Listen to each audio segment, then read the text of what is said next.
They said the Rose Bowl would be a test. They said Alabama would bring the standard. Instead, Indiana set it. From the opening snap, the #1 Hoosiers dominated every phase. Speed, physicality, discipline. 38-3. A Rose Bowl reckoning heard across college football. This wasn't just a win, it was a message. Tonight, we break it all down. The moments, the matchups, and what this performance means as Indiana turns its eyes to Atlanta and the Peach Bowl. This is Hoosier Tailgate Live, and it starts right now. Raiola. And picked off! Up the sideline! Indiana! Asbury! Walking them down! Woo! IU! America! They got a football team now!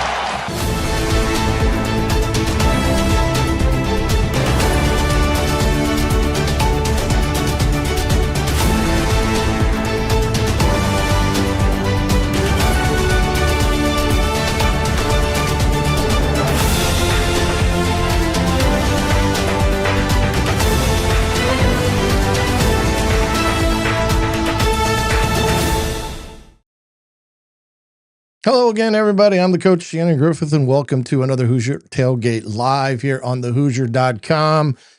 Rose Bowl and portal news, of course, on the docket for tonight as we wrap up the Rose Bowl and Indiana's convincing 38-3 win over number 9 Alabama in a game that never was in doubt. And Indiana probably is playing one of their best games in a while. Really dominated all three phases of that game on New Year's Day. But it's one of those things. It wasn't luck. It was more preparation. It was more Indiana being the more dominant team than Alabama. Indiana did a great job of exposing Alabama's weaknesses and then, of course, exploiting those weaknesses on both sides of the football. Alabama from the start was going to put pressure on Fernando. They blitzed 52% of the time in this game. And Fernando finishes the game 14 of 16 with 3 touchdowns. So that just, again, goes to show you that you might as well pick your poison on what you're going to do against this offense, because they are capable of handling whatever you want to bring at them. They can throw the ball with success. They can run the ball with success. And they did both of that on New Year's Day against Alabama, rushing for over 215 yards on the ground. And Alabama, their defense has been what's carried them throughout the year. And this game, again, showed the strength of Indiana being able to play bully ball, if you want to call it that, at the line of scrimmage against a defense that had some talent and was, better part of the best part of their team there for Alabama. So it's going to be an interesting dynamic as we get through here tonight. We got some portal news to talk about as that is going on as we speak, with recruits being in and Indiana adding a few to the roster for next season. But the main focus has got to be on the Peach Bowl and the preparation to play Oregon once again for this Indiana Hoosier team. And that's going to be one of those things that Indiana is going to have to beat a team again for the second time in the season. And some people ask, is that something that is difficult to do? Is it something that coaches look at and say, wow, I don't want to play that team again? Well, of course, there are teams that you'd rather not play, but I think when you talk about playing a team twice, whoever won that game, the advantage in some respects goes to the team that lost that thought they should have won, and that would be Oregon. But once the game is on and in between the white lines, it's a completely different game than the game back in October. The personnel makeup of both sides is a little bit different here and there. I think Oregon had some injuries that didn't allow a few of their top guys to play in that game against Indiana. So sure, this is a game that Indiana is going to have to beat another class team, and it just happens to be Oregon in front of them. and they're going to have to find ways to beat a team right now that's playing good football. I mean, they dismantled Texas Tech, and nobody really thought that was going to happen either. But Dante Moore is a quarterback that can hurt you in many ways, and they've got some tight ends that are very prominent in their passing game, and of course, we know what their defense can do. So it'll be a great challenge for Indiana. But again, when you go back to the Bama game, the one word that you could use in that game is complete and utter domination in that respect. So Indiana was, I think in that game, by the time we got to the middle of the second quarter, towards the end of it, right there before half, you could see the will of Alabama start to leave their eyes. And it slowly deteriorated as it went through the second half, as they just took their will away from them. And it was pretty much a behind the woodshed moment that Indiana was able to display on January 1. See who we got here with this new life in the house. Thank you. That's the thing, cooking with gas. Again, Robert, appreciate you being on again.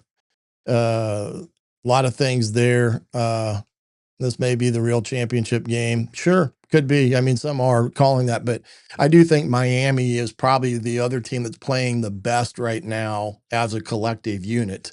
They pretty much, took it to Ohio State. And again, in that aspect of things. Let's see here. Growing up, the saying was, it's hard to beat a team 3 times. When do you beat a team twice become a thing? Oh, it's always been it's more a coach's vernacular than anything. And it goes back to, like I said, you play them the first time you play them and you win. You figured if you have to play a team again, the edge goes to the team you beat, just because there's a little bit more of a chip on their shoulder and maybe a little bit less of a sense of urgency on the team that beat that team prior, because maybe they take it differently.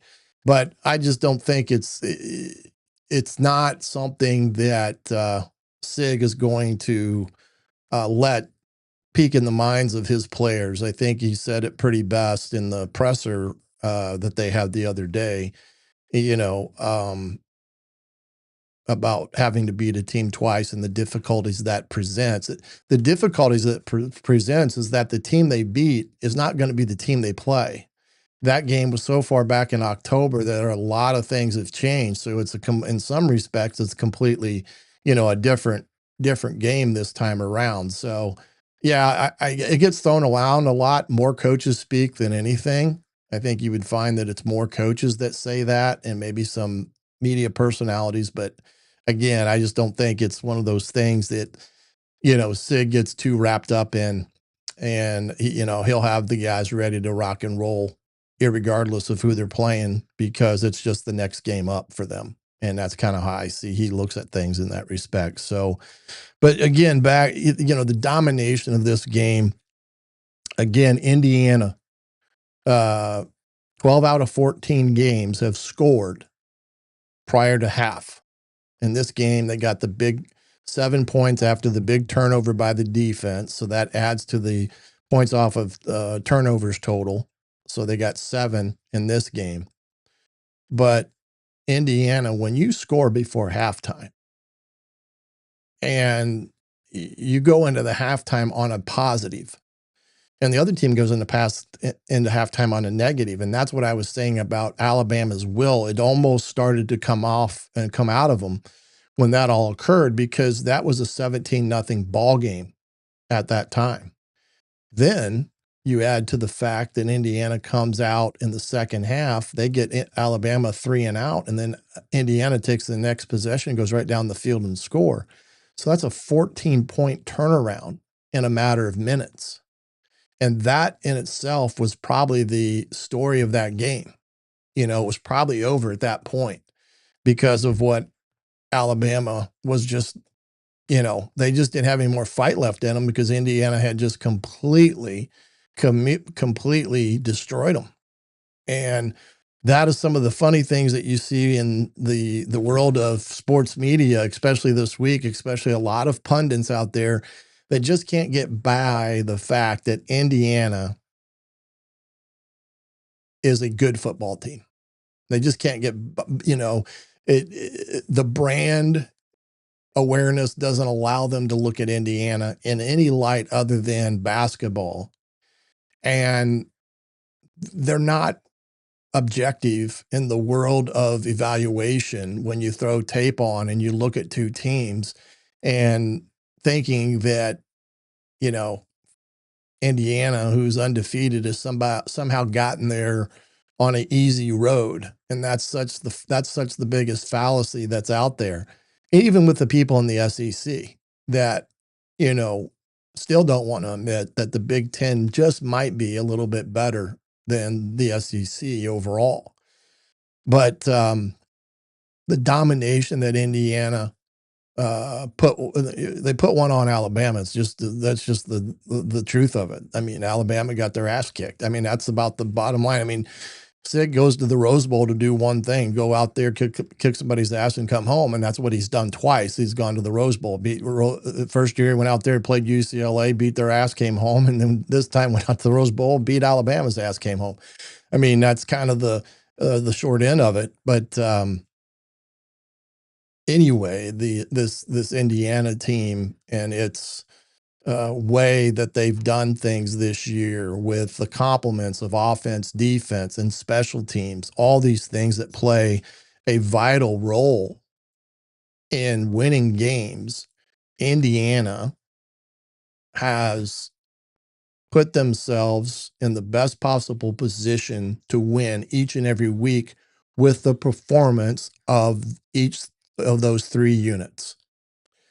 And when they're playing complementary football, there's not a team in the country that can beat them. I don't think. I think when they're playing complementary football, they're going to be very difficult to beat. It's just field position. It goes in Indiana's way, things of that nature. So it's one of those things that it's going to be hard for Indiana to be beaten when you've got three phases of Indiana's offense, defense, and special teams winning a ball game and dominating it from start to finish. It's just it was just a utter display of dominance on January 1, and I would not have thought that Indiana would have held all Alabama to 3 points.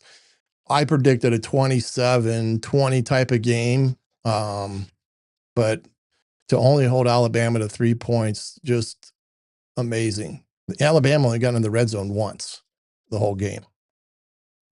It's going to be as crazy in that respect. Let's see if there's any other questions here. Shellcracker, that's going to be a great game, and we'll talk about it. Just give you guys a little bit of a lowdown on the schedule for this week. The game's on Friday, so Wednesday night we'll do our Oregon preview show on Wednesday. Again, this is going to be more about the Rose Bowl, what Indiana did in that game, and then, of course, some of the portal news that have come out. And then on Wednesday, we'll do the Oregon game preview at 7:30, and we'll see how well Oregon has done here ever since Indiana's beaten them. They've won every game since that point. And so, that's how good that Oregon team is. So Indiana will have their hands full in that respects. Talk a little bit about some of the portal news that's gone on here in the last 24 hours. And Indiana has been very fruitful in what they've been able to identify and pick up. And it's right now today they picked up Brock Schott, a kid out of Leo High School up in the Fort Wayne area, who Indiana had recruited as a tight end. He went to Miami of Florida, decided to transfer back home, and Indiana was his landing spot. And that's a hell of a get for a young kid, because that kid is a player. I've watched him play for 4 years.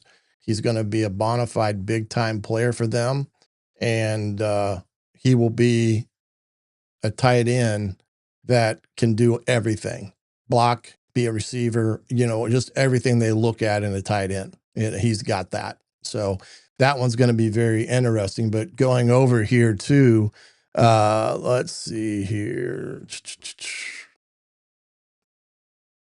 Let's get over here to the portal scenario. But over here, as you can see, Brockshot was the one that came in today, and big time player. He was a 4-star out of high school.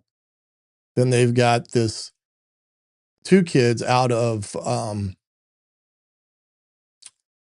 Kansas State, both edge players, really good players. There's Mekhi Jackson. That's the only kid that Indiana really lost. The Burnham kid from Notre Dame, big time player. Turbo Richards, the running back from Boston College. This cat can flat out fly. I mean, flat out fly. And that was a huge get to get him. And then, you got Kobe Martin coming back. Oh, that's going to be a 1-2 punch now. With both of them got speed, and I would assume Indiana may be looking for one more. We'll see. The big news, I guess, would be getting Josh Hoover, the kid from TCU. He was once an Indiana commit back in 23. He's got an estimated value in his NIL around $2 million. So you can see about what Indiana probably paid for his services. He's a 4-star rating, and he is a big time player. I loved him as a high school player. I thought his mechanics, his footwork. I've watched some more film on him, and the more film I watch of him, I love him more and more and more in that respect. So it's going to be crazy with that aspect of things. Let's see. That's true. They still have BB in the mix, depending on where he's at with his knee rehab, which he should be fine. But you're right. You got 3 that are legit in that respects. But again, this Josh Hoover kid, he is a big time player. And I know that you've got Alberto sitting in the wings, and there may be a feeling that, they're not quite right or quite ready to turn everything over to him, but they've got to have competition at the position. That's the one thing. That is what's made Indiana's quarterback position so much better, is the competition. And you're going to have a guy like this kid coming in to be that type of player that you can bring in off the hopper and get him in here. Let's see here. Let's go back. Can I go back? Let's see if I can go back here. Oh, there we go. But yeah, he's a big time player. Burnham, the kid from Notre Dame, talked about him. This is the other one, Toby. I'm not even going to try to pronounce his last name again. Another edge rusher. This kid is really good. He led their team in pressures this year and sacks, I believe, but he's a big time player from Kansas State. Nick Marsh, that's the one that I kind of had singled out early on, that this would be somebody that I could see Indiana targeting. He's a big body kid. He's 6'3", 200 pounds. He's got decent speed, and he's a guy that can win the 50-50 balls, but he brings a nice big size target into the mix for Indiana. I do think Indiana will try to find some more receivers as well, but they're going to have to wait to see what Cooper's decision is going to be, to see if he comes out early. And then Zachman, the safety from Wisconsin. This one surprised me in the sense that he got in the portal, but even more so that Indiana got him. This kid can play. He is a great quarterback of a defense. Safety type, could put him in the position where Lewis Moore is, and he can take right off from there. He can play the run real well. He plays the pass real well. This kid is a huge get for Indiana's defense as well. And I think that is it. But don't forget, you can get all this over there at On3 and go through over the rival site. You can pick what you want in terms of what the portal. You can select Indiana committed, see who they got. It even comes up with rankings, I believe. Yeah, so like right now, as you can see, Indiana is the number 1 team in the country when it comes to the portal overall. And you can see that closely followed by Texas Tech. who spends a lot of money as well, as does some of these other schools. But right now, Indiana, with the rankings, is sitting pretty good when you think about all this. How good Indiana's doing with the portal right now. And again, it's a very important facet of recruiting, as we've seen in the past, of the guys that they brought in that have become big time players for Indiana. And now you only have one window to pick up those guys that you need.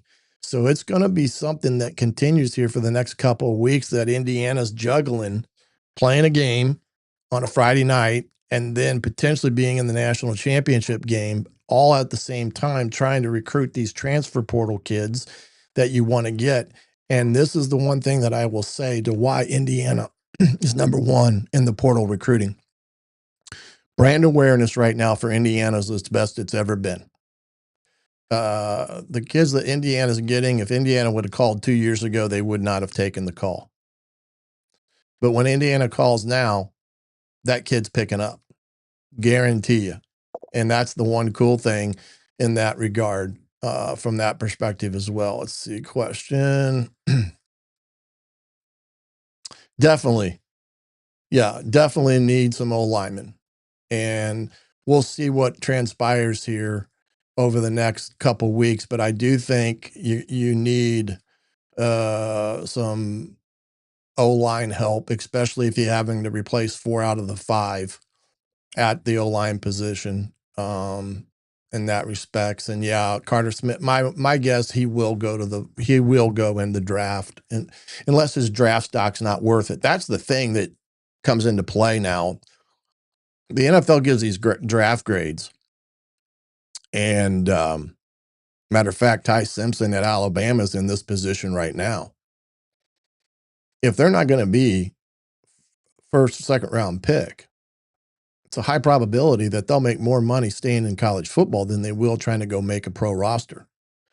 So in the instant with Carter Smith is the fact that he may not grade highly enough that it'd make more sense to stay and make more money at Indiana than it would to go in the NFL because of the money situation.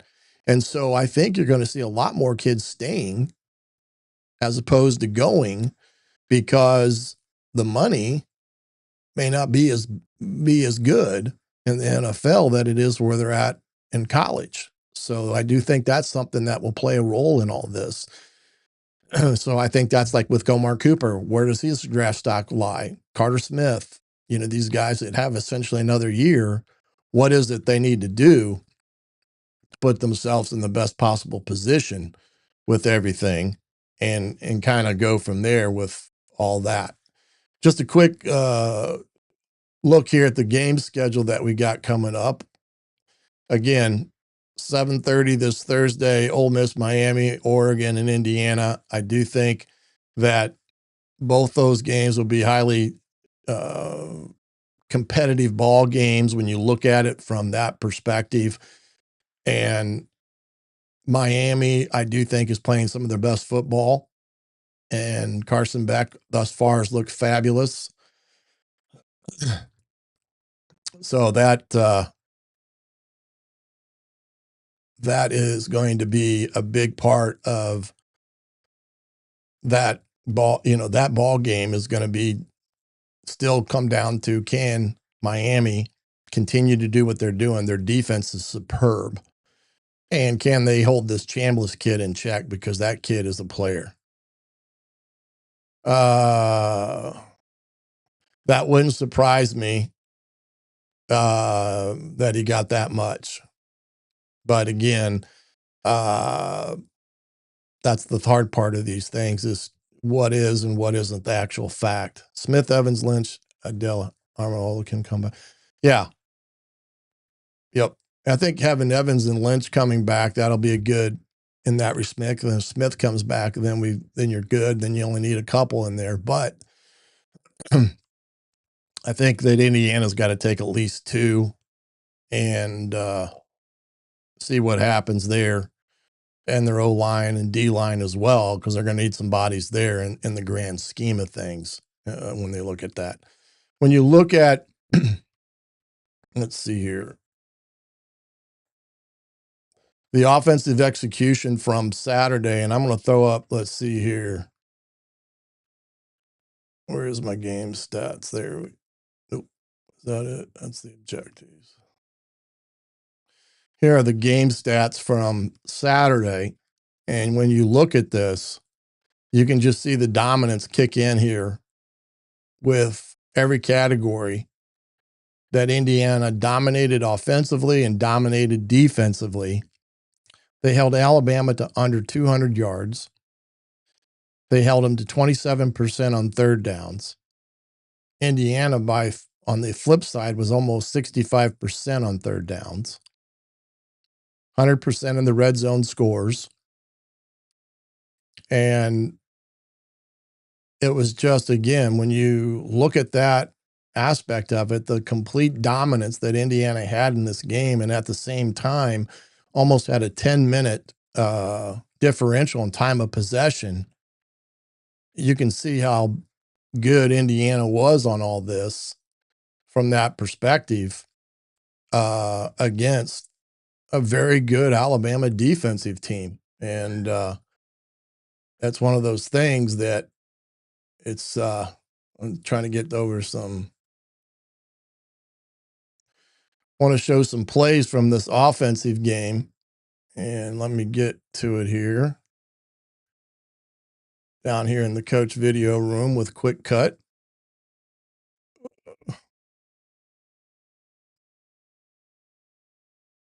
All righty. Here's some plays in this game I selected out to kind of show you a couple things. And it didn't start out great, as we can see right here against Alabama. First couple plays, it wasn't good. Alabama decides to bring basically a zone pressure where they're going to bring 5 and drop the end at the top. And they're kind of playing zero coverage in some respects. And Fernando doesn't know where the ball has to go. And he's holding the ball here. But see, he gets scared by this guy and he's dropped, thinking that he's going to get out underneath Becker in that respect. And the reality of it is, I think he had a window there to throw, and he can't do this. This is what he can't do. You can't take a sack on a 3-yard on a quick, 3-step passing concept. See, I think he had a room to throw it in there to Charlie Becker, but he just kind of got scared by that guy flashing.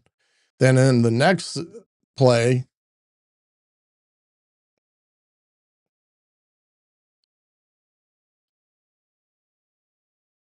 this is a great run by Hemby. Watch the job that Williams does here, cracking on the safety to basically spring Hemby here.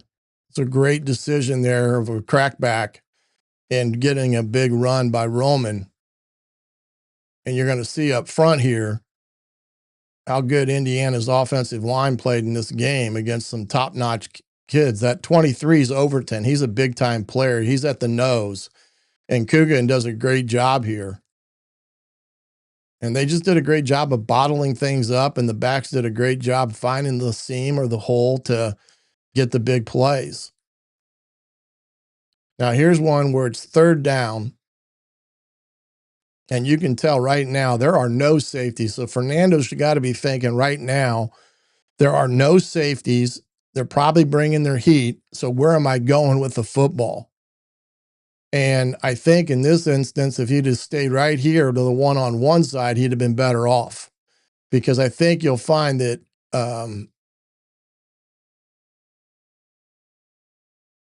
EJ kind of beat him off the side, and he didn't know protection-wise who had number 18, and they got too many. They're bringing everybody, so it's all man. The other thing is, this is where the wideouts also have to have the mind of the quarterback's, pressure. When you, as a wide receiver, when you look inside and you see that you've got man over you and you look like they're coming, you've got to get on the same page. And what we used to do when I was coaching, especially in this route where you got the tight end basically staying in the block, is he would give a fist and turn this post route into a quick slant so he could get him into the route sooner. And we used to do that all the time against this. And that would have been a situation where Indiana could have done that because, see, right now, he's got to throw the ball and all he sees is backs to him. So he'd have been better staying down here with EJ where he could have thrown it up and let EJ go get it or throw it up for the post route that Charlie was running. But Indiana, that first series didn't look great at all. So, all right, let's see here. This is a great little drive they got going. This is after the holding call. Indiana runs inside zone. And Roman does a great job of getting to the outside, and he gets the first down after that penalty that Indiana got called for holding. So this was a huge play in this drive because it kept the drive alive. And up front, they did a great job of blocking here. Good job of covering up the linebacker by the right guard. He needs to stay a little bit square at the first, but you can see he's helping Coogan there. And then what he does that's really good is he gets up to 41 and he covers him up. Great. He gets up here and he squares him up and gives Roman a two-way go. Watch. See, Hemby could have cut it there, but he decided to go outside. That's fine. Oh, video's not working on your end, huh? That doesn't work, does it? I'm over here talking, running this, and the video's not working. Let's see if I can get it working, guys. Sorry about that. Let's do a refresh.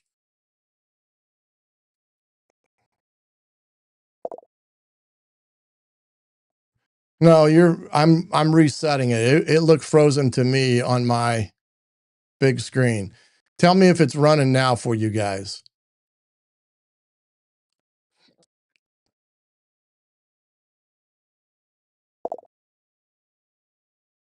You can't see the video. Okay, let me do this. All right, hold on here.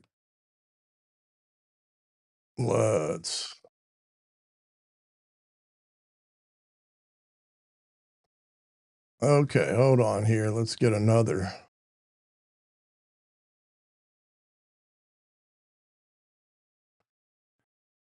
Let's see if I can get it working.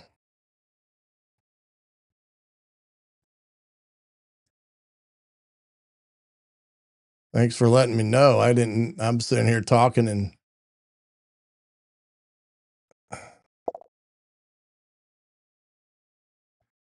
okay, let's see. You tell me now if this is working here, guys.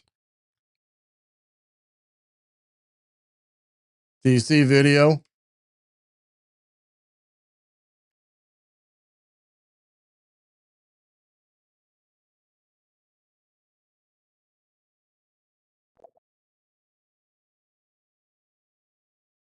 Is it working now?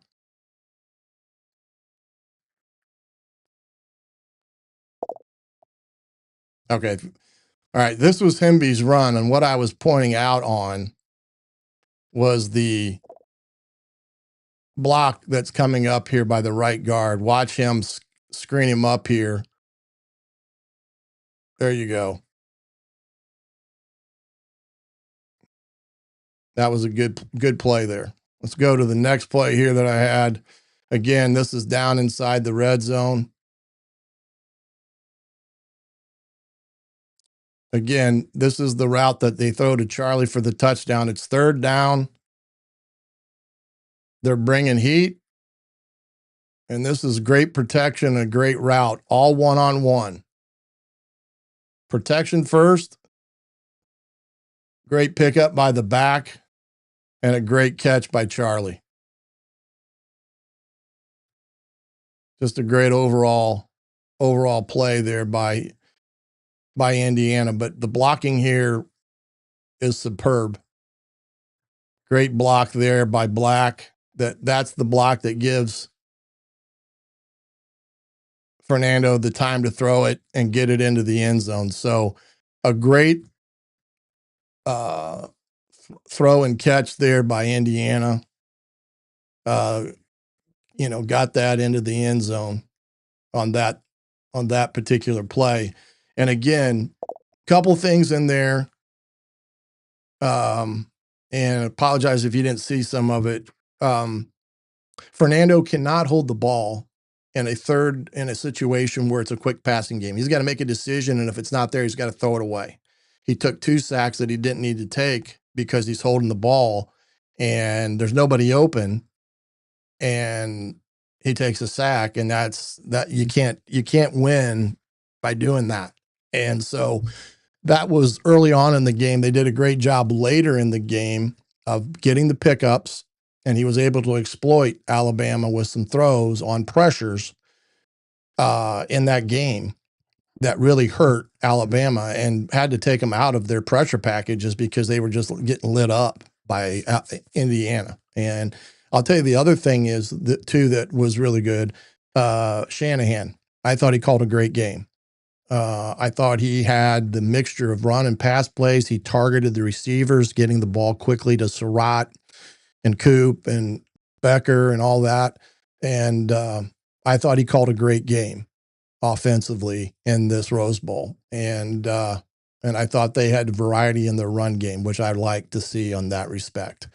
Now, when you look at it and you come in here with some things, you got to look at it too, is defensively speaking, this dominance that Indiana had as a defense in this ball game, it was a very dominant performance again by whoops, that's not what I wanted. Not the schedule. Yep, that's what I wanted. And when it came to the objectives of this game, offensively, they got almost all of them, with the exception of the 265 yards passing on the night. But they did a great job there. And then defense, they did a great job. They gave up a couple big plays, but nothing major, and they only got 1 takeaway. But when you look at the rest of them, they got off the field on the money downs. They got pressure, and I thought they did a pretty decent job against Simpson, but he did escape a couple times. So that's something that they're going to have to be very focused on when they come and play Oregon this week in this next game. But let's go and look at a couple of defensive plays, and hopefully you guys are seeing this as well. If not, you'll let me know.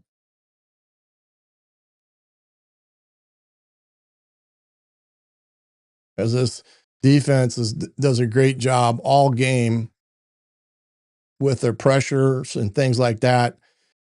Here's a RPO.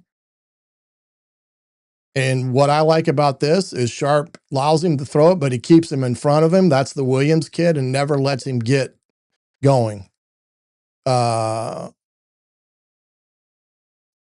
Indiana does a great job of getting pressure, bringing pressure. And they did a great job of tackling in space.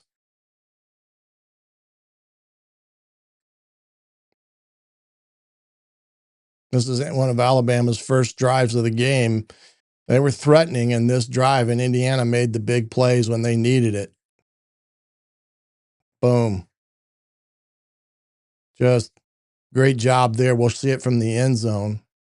Whoops, sorry about that. They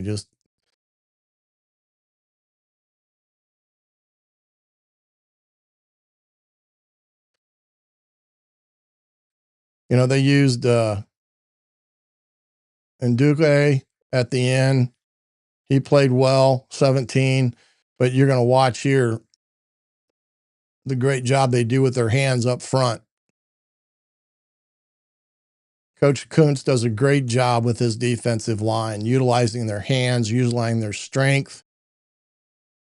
That's such a good job by Landino here, because he's wanting to cross face, does a great job because he turns it back into the linebacker. That's just textbook how you play this play. He forces the back to cut right back into the backside A gap, and that's where linebacker's sitting ready for him in the defensive end, and that's just a great defensive play by Indiana there up front.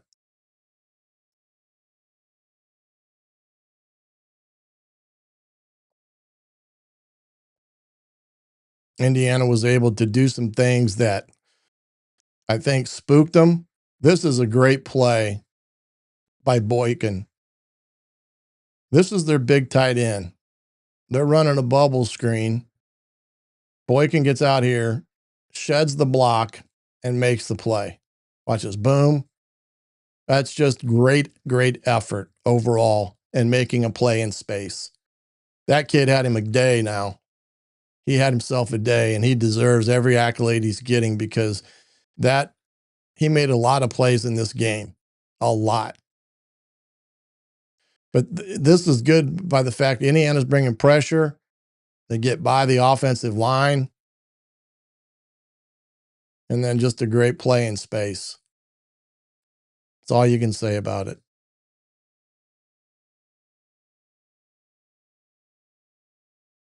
Now, this is we'll go to the next.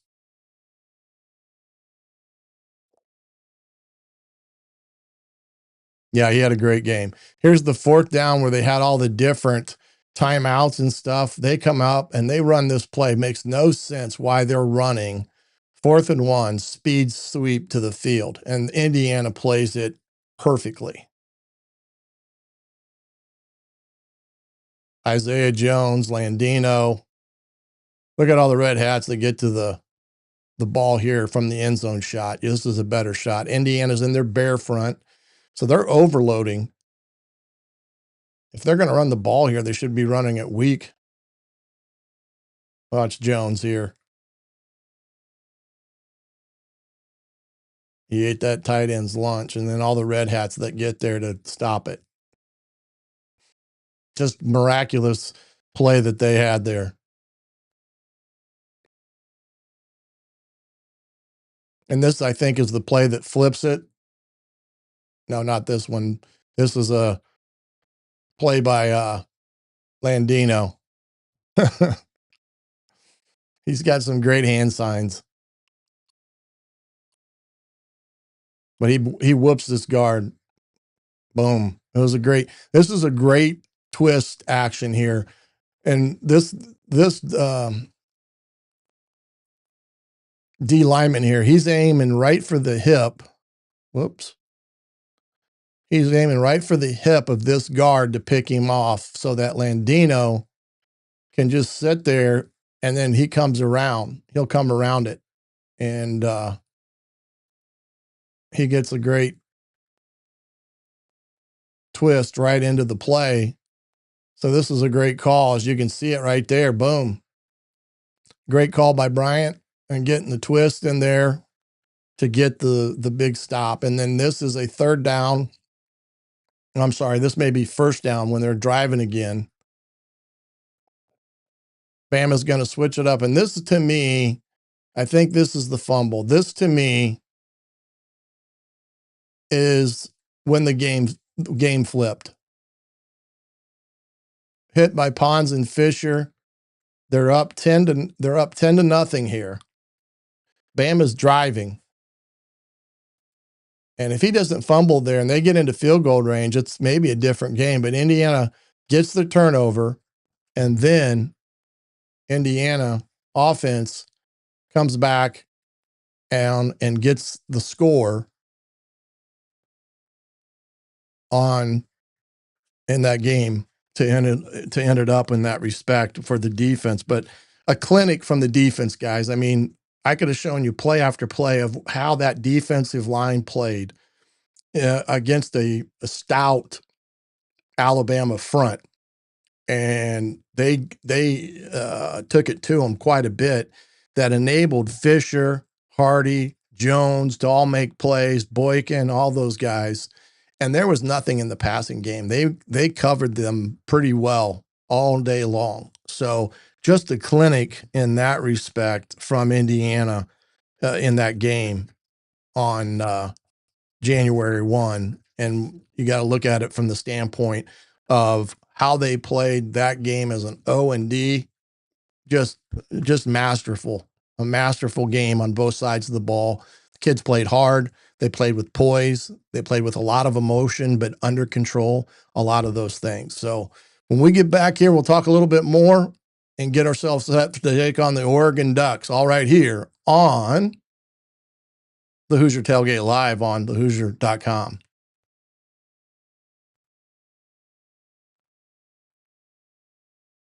Maybe not. Oh. Hoosier fans, listen up.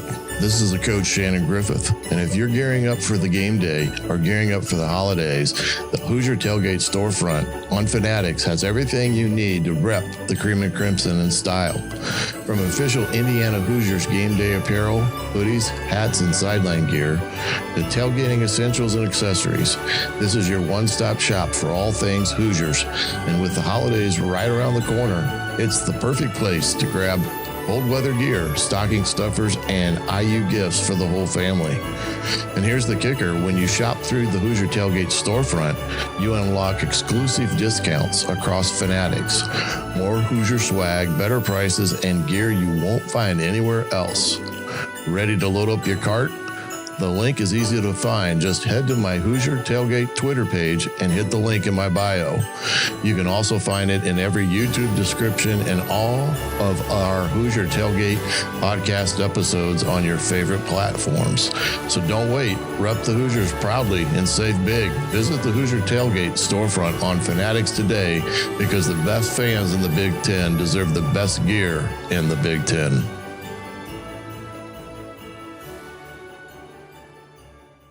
If you haven't signed up for BetMGM yet, use bonus code ON3, and you will get up to a $1,500 first bet offer on your first wager with BetMGM. Here's how it works. 1. Download the BetMGM app and sign up using bonus code ON3. 2. Deposit at least $10 and place your first wager on any game. 3. You will receive up to $1,500 in bonus bets if your bet loses. Just make sure you use bonus code ON3 when you sign up. Make this college football season 1 for the history books. Make it legendary. Don't forget, if you haven't signed up for BetMGM yet, use bonus code ON3 and get your $1,500 first bet offer today. See BetMGM.com for terms. 21 plus only. U.S. promotional offers not available in New York, Nevada, Ontario, or Puerto Rico. Gambling problem? Call 1-800-GAMBLER available in the U.S. Call 877-8-HOPNBY or text HOPNY 467369, New York.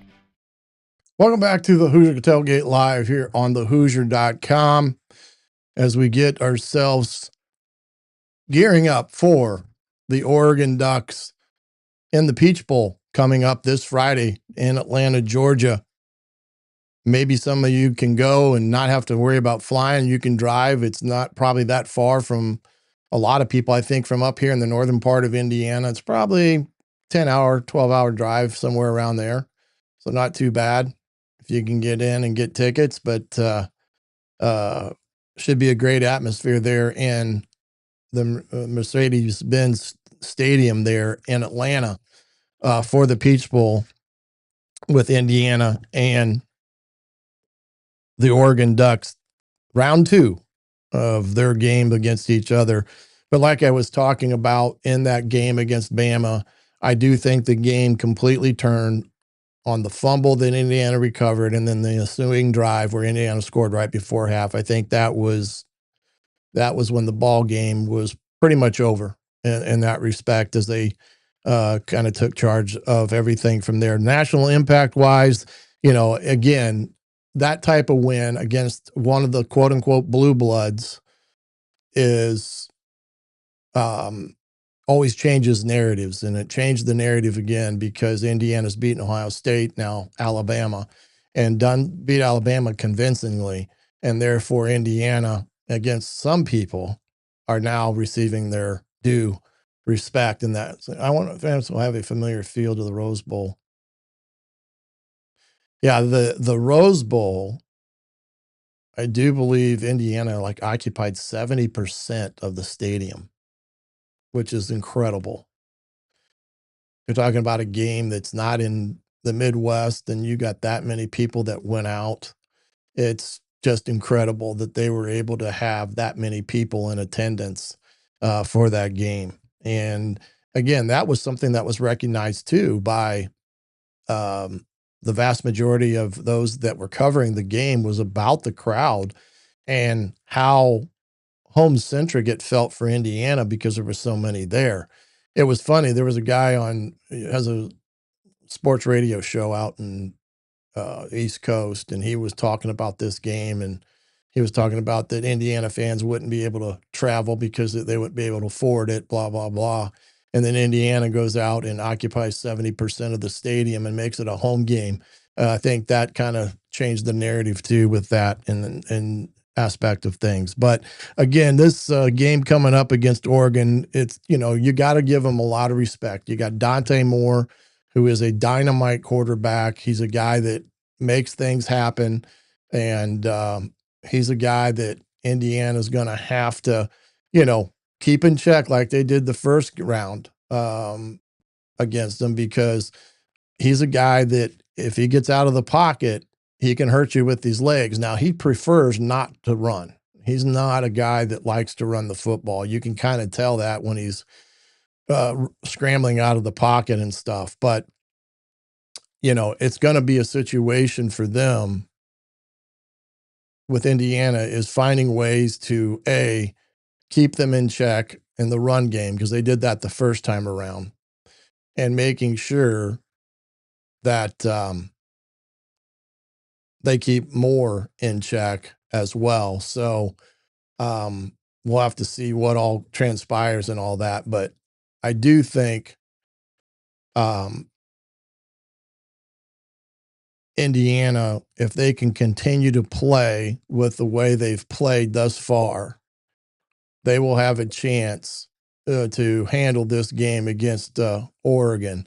And the Texas Tech game, I'm trying to get to their statistics in that ball game. Okay. It was a 23-0 game in the Orange Bowl.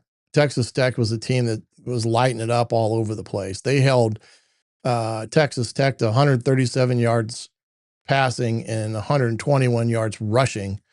Oregon had 118 and they had 245 passing. So they thoroughly dominated that game against Texas Tech. Davis and Whittington were their two leading rushers. And then, of course, Dante Moore with 234. Their wide receiving core, Benson and Johnson were backs, and Sahig. Those guys are all legit. And those are guys that Indiana's going to have to be very, very aware of in this passing attack that Oregon likes to utilize, because they do like to utilize the tight end. And they were able to do that pretty easily against Texas Tech. Well, I want to thank you for joining us here this evening for this Rose Bowl recap, as well as the portal transfer. Again, we'll keep you up to date as much as we can with that, but get on over to thehoosier.com and pick up your subscription. 50% off the first year. You get all of it. You get the On3 Rivals, the Athletic, all the information you can have at your fingertips there, especially with the transfer portal and things of that nature. So get over there today, get your subscription, but we'll keep you up to date as much as we can. But we'll see you back here Wednesday night to talk about this Oregon team. And that's correct, is definitely a little more healthier than they were when they played Indiana the first time. And that's why it's going to be a heck of a game. But we'll see you Wednesday night, 7:30, to talk about the Oregon Ducks and Indiana Hoosiers in the Peach Bowl with a chance to advance to the national title game. After that Peach Bowl win, they'll get themselves into the national title game. But we'll see you we'll see you again on Wednesday, 7:30. I'm the coach, Shannon Griffith. You've been watching the Hoosier Tailgate live here on thehoosier.com.